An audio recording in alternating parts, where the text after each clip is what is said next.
నా పేరు Jillella Shyamprasad, doctor BR Ambedkar Konaseema జిల్లా రాజోల్ నేను నివసిస్తున్నాను.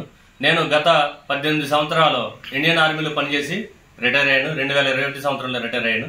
అలాగే మా నాన్నగారు కూడా జిల్లాల దానియేలు గారు 21 సంవత్సరాలు ఇండియన్ ఆర్మీలో సర్వీస్ చేసి రిటైర్ అయ్యారు. అలాగే నేను అయితే భారతదేశం నలుమూలల నేను సర్వీస్ చేసి వచ్చాను. ఈస్ట్లో అయితే చూసుకుంటే మరి అస్సాం, అరుణాచల్ ప్రదేశ్లో సర్వీస్ చేశాను, చైనా బార్డరు.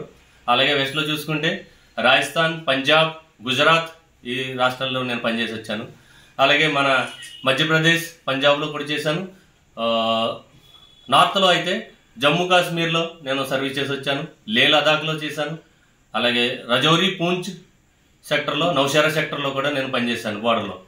అలాగే ఈ విషయం మరి ముఖ్యంగా నేను ఈరోజైతే దేశంలో జరుగుతున్నటువంటి గత 4 రోజులుగా 5 రోజులుగా మరి జరుగుతున్నటువంటి పహల్గాం మరి టెర్రరిస్టులు మరి సామాన్యుల పైన చేసినటువంటి ఉగ్ర దాడిని నేను ఖండిస్తున్నాను. ఏ విషయంలో అయితే మరి అమాయకులైనటువంటి టూరిస్టుల మీద మరి టెర్రరిస్టులు చేసిన ఫైరింగ్లో మరి చాలా మంది చనిపోయారు.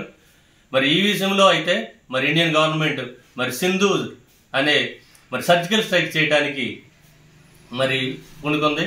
గత 2 రోజులుగా మరి సర్జికల్ స్ట్రైక్ జరుగుతున్నాయి పాకిస్తాన్ మీద.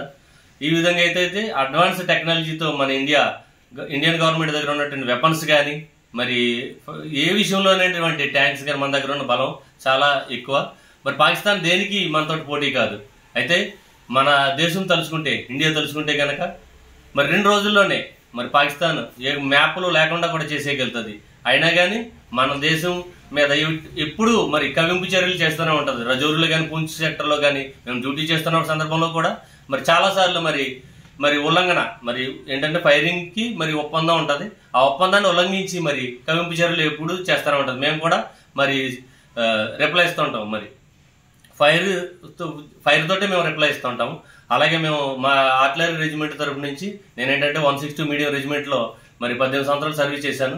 మేము కూడా ఎంతో మరి రిటైర్ అయినా మేము ఇప్పటికీ మరి పిలుపు కోసం అయితే మేము ఎదురు చూస్తున్నాం.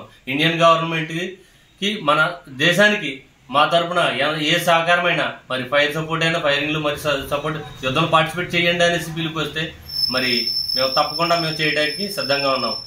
ఈస్ట్ గోదావరిలో మరి సైనిక్ వెల్ఫేర్ దగ్గర నుంచి మాకు ఇంటిమేషన్ వస్తుంది. మరి కలెక్టర్ గారి త్రూ అయినా పర్లేదు. మరి రాజులకి ఇన్ఫర్మేషన్ వస్తే మరి డెఫినెట్గా మేము మరి యుద్ధంలో పాల్గొనడానికి సంసిద్ధంగా ఉన్నాం. మా జనరేషన్ మా జనరేషన్ 2 జనరేషన్ల నుంచి మేము ఆర్మీలో పాల్గొంటున్నాము. మా నాన్నగారు అయినా కానీ మేమైనా కానీ మరి మేము సంసిద్ధంగా ఉన్నాం.